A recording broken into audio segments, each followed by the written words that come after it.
Në këtë parlament kam denoncuar në mënyrën më të përsëritur taksën më të lartë në botë mbi litrin e naftës.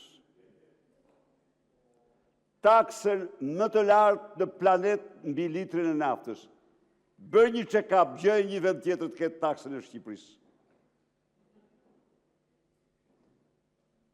Spari. Së dyti, pasi të normalizohet taksa, jam 100% dakord të nxirret çdo përgjegjësi e tregtarëve. Por, në qoftë se ti vën një taks ku marzhi i fitimit të atij që tregton naftën është më i ulët se sa aty në Maqedoni, jo, s'po bëj avokatin, po bëj të vërtetën unë. Shiko. Gjatë qeverisë time ka patur 32 licenca nafte. 32 licenca nafte. Por nuk ka patur 400.000 ton kontrabandë qeveritare nafte. Gjatë asaj periudhe ka patur 400.000 automjete dhe janë zhdoganuar 650-720.000 ton naftë. Dhe prodhoheshin në vend 200.000 ton naftë në Ballsh. Po, kurse sot 400.000 ton vinë nga Libia, po kush i merr ato mor? Po ku ka privat që mund t'i marrë ato i marrë vetëm qeveritarët. Ato vinë me xhemi, ato shkarkohen për qeveritarët. Pra, kjo është problemi i naftës. Por, nuk ka diskutim se në qoftë se vën taksën më të lartë në botë, je mëkatari më i madh ndaj qytetarëve tu, ndaj fermerëve tu, dhe unë prisja që ti sot, po të mos ishe hipokrit si që jetë filloja grevë në Uris këtu, për çmimin e naftës për fermerët. Po të hoqi Belinda nga Lubia, nga Fieri, dhe tani nuk pyet ma për ta fare. Zoti Braçi, procedurë.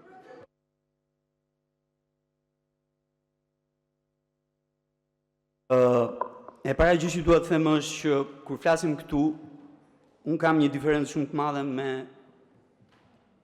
me njëri. Diferenca është që unë flas me letra, i flet me mend. Ky është problemi. Dhe është një diferencë shumë e madhe. Dhe se është një diferencë midis të vërtetës edhe gënjeshtrës. Po të flasim për modelin e taksave, është ai që ju thash atje. Modeli i taksave është një zgjedhje shumë e qartë politike e jona. Shumë e qartë. As i iki fare asaj historie. Mbi një model të gjetur, kemi bërë politikën tonë. Është shumë e qartë kjo gjë. A është ky niveli i taksave më i lartë në botë? Jo. Shumë e thjeshtë. Gjermania, shumë e thjeshtë. Gjermania ka një nivel taksash. Tani se ti di dhe italisht. Edhe më vjen keq domethënë, po ta jap të tabelën. Mere, shikoje, me që di dhe italisht, shumë më mirë edhe se sa Berlusconi, mere shikoje dhe pastaj je verdiktet e tua. E fundi gjë që dua të them. Shiko, të çojnë këtu njerëz që për 6 vjet, plus 8 vjet, 14 vjet, 14 vjet, kur nuk i dhanë 1 litër naftë bujqve, pa akciz, 14 vjet rresht, pa akciz, natyrisht që është e tepër. Minimumi 6 vjet rresht, buqet në këtë vend kanë marrë naftë falas, jo pa akciz, po pa lek fare, falas. A jam unë dakord me këtë që u bë tani? Jo, s'jam dakord, veçanërisht me argumentin që abuzoi dhe ne do ta heqim. Jo, me abuzoi dhe ne do ta heqim, u bë dëmi i madh me tatim mbi vlerën e shtuar në sektorin e bujqësisë. Abuzohet, ndëshkohet dhe politika shkon deri në fund. Faleminderit. Zonja Topalli, keni fjalën. Zonja Topalli, të lutem tani se nuk mund vazhdojmë dot. Zonja Topalli, ju lutem, keni fjalën. Zonja Topalli nuk e ka përmendur, të lutem, keni fjalën.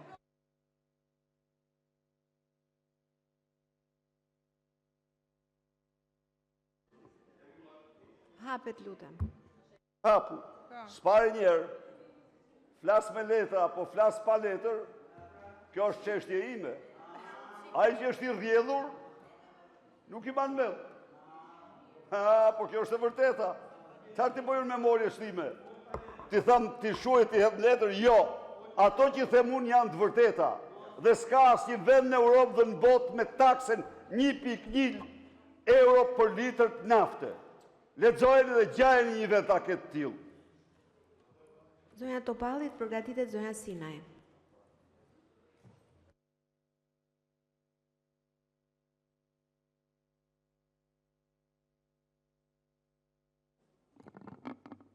Pak ditë më parë, u doq fasada një pallati. Një fasadë e bukur, e ndritshme, e reklamuar si modernitet.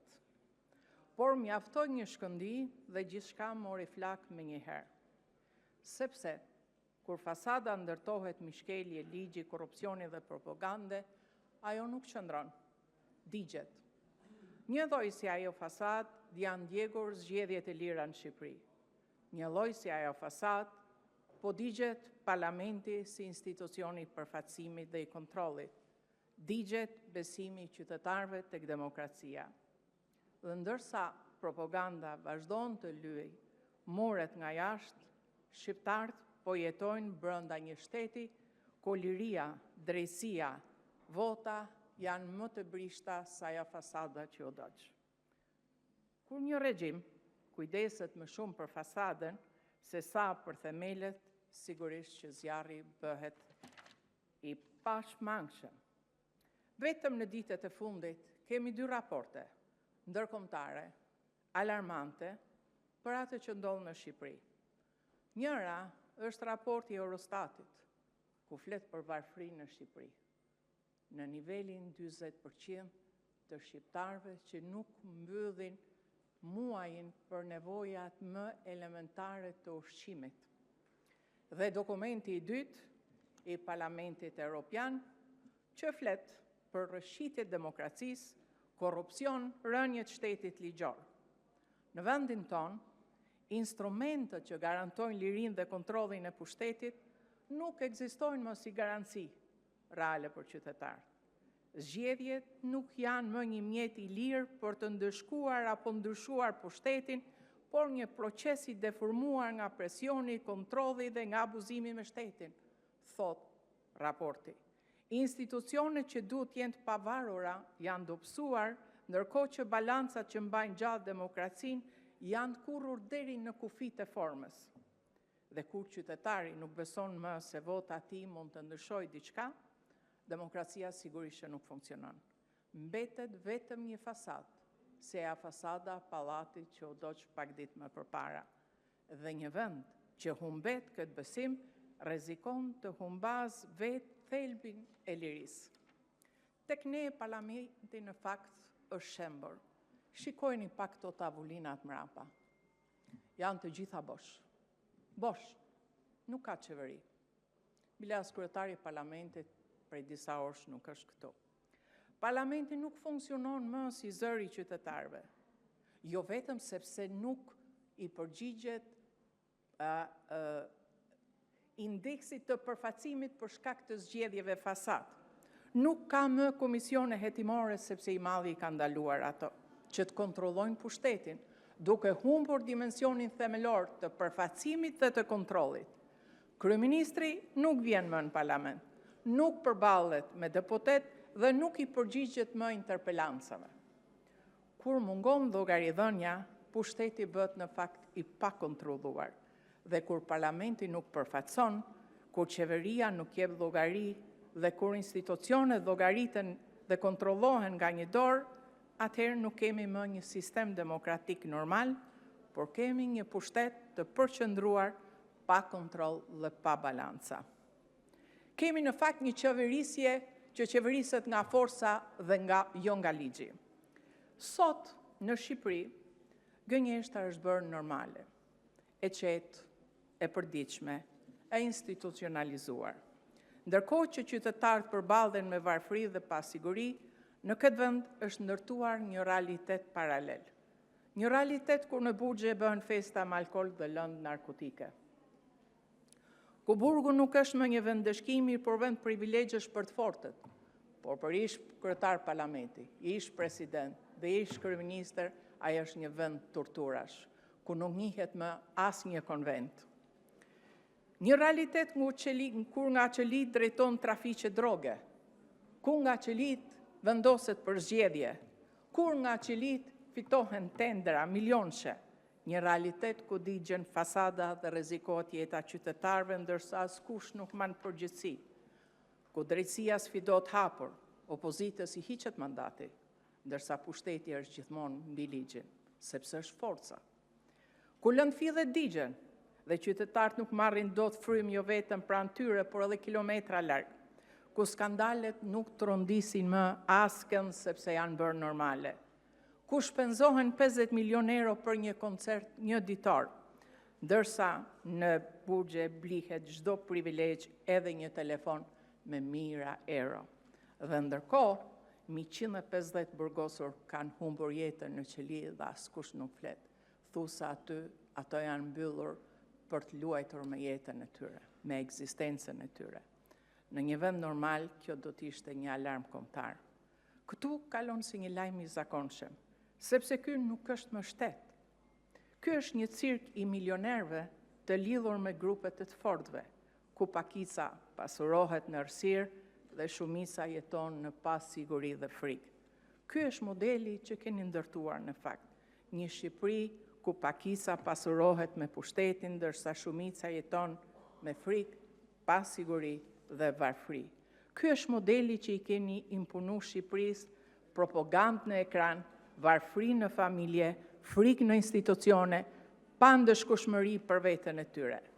50 milion euro për një stadium një ditor, për një koncert të Kanye West. Një natë muzikë, një vit propagandë. Ndërkohë që sipas Eurostatit, 44.5% e familjeve me fëmijë dhe 37% e familjeve pa fëmijë janë në rrezik varfërie ose përjashtimi social. Pra, ndërsa gjysma familjeve numëron lekt për bukën në fund të muajit, shteti numëron reflektort për një natë. Kjo nuk është ironi, është një cinizëm i organizuar, një qeveri që ndërton skenat e përkohshme ndërsa njerëzit jetojnë në pasiguri të përhershme, që financon dorëtrokitjet e një nate por nuk dëgjon heshtjen e gjatë të familjeve në vështirësi, sepse varfëria nuk bën zhurmë, nuk ka skenë, nuk ka dritë. Në Shqipëri nuk jemi më përballë një shteti të dobët, po përballë një shteti të deformuar në thelb, kur ligji përdoret si mjet për të mbrojtur pushtetin dhe jo qytetarin, ku institucionet heshtin përballë abuzimit dhe veprojnë vetëm ndaj të pambrojturve, kur e vërteta zëvendësohet nga propaganda dhe drejtësia nga selektiviteti. Atëherë shteti humbet kuptimin e tij. Ai nuk është më një rënd që garanton as liri, as barazi, por një mekanizëm që prodhon vetëm frikë dhe pa barazi. Në këtë pikë, kufiri mes shtetit dhe mafjes nuk është më një vijë ndarëse, por është një zonë e përzier ku pushteti dhe interesi bashkohen. Dhe rreziku më i madh nuk është vetëm kjo gjendje, por fakti që ajo rrezikon të pranohet si normale, sepse kur padrejësia bëhet rutinë, liria nuk humbet më njëherë. Ajo venitet avash avash derisa zhduket pa u ndjerë. Prandaj heshtja nuk është neutralitet, është bashkëfaqësi. Kur padrejësia bëhet ligj, rezistenca bëhet detyrë, thoshte Thomas Jefferson. Ndaj dhe i ftoj shqiptarët që të vinë nesër me datën 8 maj në orën 19 në protest për t'i dalë zot jetës së tyre dhe kombit tonë. Zonja Sinaj të përgatitet zotit Sara.